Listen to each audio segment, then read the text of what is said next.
সামনেই Paschimbanga school service কমিশনের মাধ্যমে গ্রুপ সি গ্রুপ ডির পরীক্ষা হতে চলেছে এবং তোমরা যদি লক্ষ্য করো দেখবে যে গ্রুপ সি এবং গ্রুপ ডির সিলেবাসের মধ্যে নতুন যে সিলেবাস দেওয়া হয়েছে সেখানে ইভিএসের একটা টপিক কিন্তু ইভিএসটাকে জোড়া হয়েছে বিশেষ করে। এই ইভিএসের মধ্যেও কিন্তু 1-2 নম্বর আসার খুবই চান্স আছে। সেই কথা মাথায় রেখে আমি ইভিএস থেকে বেশ কয়েকটা বাছাই করা প্রশ্ন নিয়ে চলে এসেছি তোমাদের সাথে আলোচনা করার জন্য। অবশ্যই ক্লাসটাকে মন দিয়ে দেখতে থাকবে, অবশ্যই এখান থেকে কিন্তু তোমরা অনেক কিছু জানতে পারবে। চলো ফার্স্ট কোশ্চেন, আজকে প্রথম যে কোশ্চেনটা আছে যে গঙ্গা অ্যাকশন প্ল্যান কোন সালে গৃহীত হয়। গঙ্গা অ্যাকশন প্ল্যান গৃহীত হয়, অবশ্যই তোমরা কিন্তু উত্তর দেওয়ার চেষ্টা করবে। গঙ্গা অ্যাকশন প্ল্যান গৃহীত হয় কিন্তু 1986 সালে। 1986 সালে বিশেষ করে গঙ্গা অ্যাকশন প্ল্যানের মূল লক্ষ্যই হলো গঙ্গা নদীকে দূষণমুক্ত করা এবং 1986 সালে এটা যেটা হয়েছিল 14ই জানুয়ারি এই প্ল্যান কিন্তু চালু হয়েছিল এবং তৎকালীন প্রধানমন্ত্রী রাজীব গান্ধী এই গঙ্গা অ্যাকশন প্ল্যান শুরু করেছিলেন। রাজীব গান্ধী গঙ্গা অ্যাকশন প্ল্যান শুরু করেছিলেন। আচ্ছা, নেক্সট কোশ্চেন যে চিপকো আন্দোলনের নেতৃত্ব কে দিয়েছিলেন। চিপকো আন্দোলনের নেতৃত্ব কে দিয়েছেন? এখানে 4টে অপশন আছে: চণ্ডীপ্রসাদ ভাট, পান্ডুরং হেগড়ে, মেধা পাটেকর, অমর সিং। অবশ্যই এই 4টে অপশনের মধ্যে বেশ কিছু গুরুত্বপূর্ণ আছে যেগুলো থেকে কিন্তু অনেক সময় পরীক্ষায় আসে। চিপকো আন্দোলনের নেতৃত্ব দিয়েছিলেন, আনসারটা কিন্তু আমরা জানি চিপকো আন্দোলনের মেন যে নেতা ছিলেন তিনি হচ্ছেন সুন্দরলাল বহুগুণা। তাছাড়া আরও কিন্তু ওনাকে সাহায্য করার জন্য আরও বেশ কিছু নেতাও কিন্তু ছিলেন, যার মধ্যে এখানে যেহেতু আমাদের অপশানের মধ্যে সুন্দরলাল বহুগুণা নেই সেই জন্য আমরা অবশ্যই চণ্ডীপ্রসাদ ভাট করতে পারি। ইনি কিন্তু চিপকো আন্দোলনের নেতৃত্ব দিয়েছিলেন। এই চিপকো আন্দোলন হয়েছিল কত সালে না 1973 সালে হয়েছিল চিপকো আন্দোলন। আর পান্ডুরং হেগড়ে এর সাথে অবশ্যই জেনে রাখা ভালো, পান্ডুরং হেগড়েও কিন্তু একজন পরিবেশবিদ ছিলেন এবং তিনি যে আন্দোলনের সাথে যুক্ত ছিলেন সেটা হচ্ছে কর্ণাটকী একটা আন্দোলন হয়েছিল।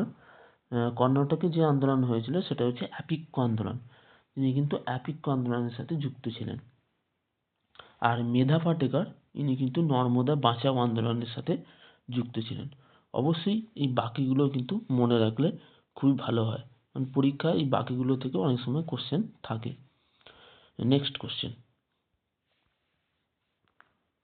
সাইলেন্ট ভ্যালি ভারতের কোন রাজ্যে অবস্থিত?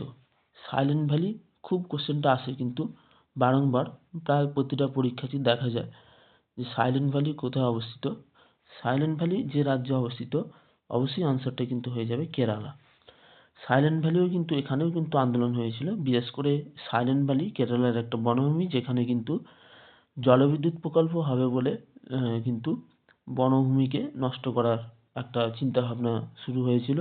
সেই জন্য কিন্তু এখানকার মানুষেরা আন্দোলন করেছিল, যেটা সাইলেন্ট ভ্যালি আন্দোলন নামে কিন্তু পরিচিত। তাহলে উত্তরটা আমাদের কিন্তু কেরালা হলো। নেক্সট কোশ্চেন, চিপকো আন্দোলন কোন রাজ্যে সংগঠিত হয়েছিল? চিপকো আন্দোলন সংগঠিত হয়েছিল উত্তরপ্রদেশ, যেটা উত্তরাখণ্ড বলে থাকে এখন, এবং 1973 সালে হয়েছিল। উত্তরপ্রদেশের গাড়োয়াল বলে একটা অঞ্চল আছে, গাড়োয়াল অঞ্চলের মধ্যে কিন্তু চামোলি বলে একটা জেলা আছে, যেখানে এই জেলার মধ্যে কিন্তু হয়েছিল চিপকো আন্দোলন। নেক্সট কোশ্চেন,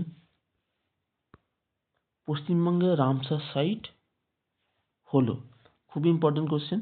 পশ্চিমবঙ্গে এর মধ্যে রামসার সাইট অবশ্যই একটু জেনে রাখা ভালো। রামসার কথাটা কিন্তু জলাভূমির সাথে যুক্ত এবং এই রামসার সম্মেলনটা কিন্তু হয়েছিল 1971 সালে কিন্তু রামসার সম্মেলন হয়েছিল।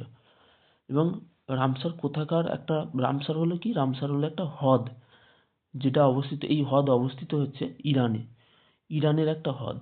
এবং এই সম্মেলনটাও কিন্তু 1971 সালে ইরানে হয়েছিল এবং জলাভূমি সংরক্ষণের সাথে যুক্ত।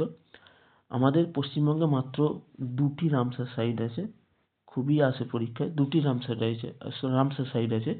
তার মধ্যে পূর্ব কলকাতার জলাভূমি একটা এবং আর একটা রামসার সাইট হচ্ছে সুন্দরবনের জলাভূমি। এই পূর্ব কলকাতার জলাভূমিটা রামসার সাইটের মধ্যে আসে 2002 সালে। আর যেটা বললাম সুন্দরবনের জলাভূমি, এটাও কিন্তু রামসার সাইটের মধ্যে পড়বে, যেটা কিন্তু 2019 সালে কিন্তু রামসার সাইটের তকমা পায়। আর আরেকটা কথা, 2025 সালে যদি দেখি, 2025 সালে ভারতের রামসার সাইটের সংখ্যা 96টি। এটাও কিন্তু এর সাথে মনে রাখতে হবে, 96টি কিন্তু রামসার সাইট আছে ভারতের টোটাল 2025 সাল অনুযায়ী। নেক্সট কোশ্চেন, বছরের কোন দিন বিশ্ব রেড ক্রস দিবস পালন করা হয়? এটা অবশ্যই 8ই মে হবে, 8ই মে পালন করা হয় বিশ্ব রেড ক্রস দিবস।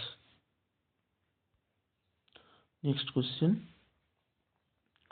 সুন্দরবনকে নিম্নলিখিত কোন বৈশিষ্ট্যের জন্য ওয়ার্ল্ড হেরিটেজ সাইট নামে নথিভুক্ত করা হয়েছে? অর্থাৎ ইউনেস্কোর যে ওয়ার্ল্ড হেরিটেজ সাইট, এর নাম এই ওয়ার্ল্ড হেরিটেজ সাইটের মধ্যে নথিভুক্ত করা হয়েছে কিসের জন্য? এটা অবশ্যই আনসারটাই হবে যে ম্যানগ্রোভ গাছের জন্য। ম্যানগ্রোভ গাছের জন্যই কিন্তু সুন্দরবনকে ওয়ার্ল্ড হেরিটেজ সাইটে অন্তর্ভুক্ত করা হয়েছে। নেক্সট কোশ্চেন, ওজোন স্তরের ঘনত্ব পরিমাপের একক কী? ওজোন স্তরের ঘনত্ব পরিমাপ করা হয় যেটা দিয়ে, এর মধ্যে অপশন 4টে আমরা দেখতে পাচ্ছি, ডেসিবেল আছে, ডবসন আছে, প্যাসকেল এবং হার্জ। এর মধ্যে অপশন হবে অপশন বি, ডবসনে কিন্তু ওজোন স্তরের ঘনত্ব নির্ণয় করা হয়। এবং পাস্কেল চাপের একক, পাস্কেল হচ্ছে চাপের একক, হার্জ হচ্ছে শব্দের কম্পাঙ্কের একক, আর ডেসিবেল হচ্ছে শব্দের তীব্রতার একক। অবশ্যই এর সাথে সাথে এগুলোও কিন্তু মনে রাখতে হবে। নেক্সট কোশ্চেন, আচ্ছা আজকে এই পর্যন্তই আমাদের ক্লাসটা, বেশ কয়েকটা কোশ্চেন নিয়ে আলোচনা করলাম। আজকে আমাদের ইভিএসে কিন্তু এটা 1 নম্বর ক্লাস। পরবর্তীতে আরও এরকম ক্লাস পেতে অবশ্যই চ্যানেলটিকে সাবস্ক্রাইব করে রাখবেন এবং ভালো লাগলে অবশ্যই একটা লাইক দিয়ে দেবেন।